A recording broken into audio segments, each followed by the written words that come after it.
wafdigani oo ka socday safaaradda Ingiriisku ku leedahay magaalada Addis Ababa ayaa kula saacado badan qaatay la yeeshay shirguddoonka golaha guurtida Somaliland. Kulankani oo warfidiyeenadu dibajoog ka ahaayeen ayaa markii uu soo ilaaday waxaa ka warbixiyay ujeedada uu kula kari daaran yahay Siciid Jaamac Cali, gudoomiye ku-xigeenka koowaad ee golaha guurtida Somaliland. soo jeedintoodu waxay ahayd way og yihiin doorashadii inaanay waqtigeedii kulay ay dib u dhacan waayo waxa weeyaan dadku waa global imka waxaan ku wada noolahay waxa weeyaan hal gurigeenu ku wada noolahay adduunkii weeyaan maanta wala wada og yahay way og yihiin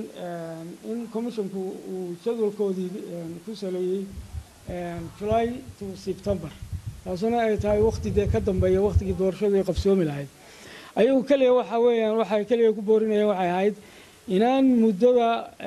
iyo doorashooyinka iyo dimuqraasiyeynka aan la boltaas garayn fair laga noqdo dhinacyada ay khusayso oo dhan.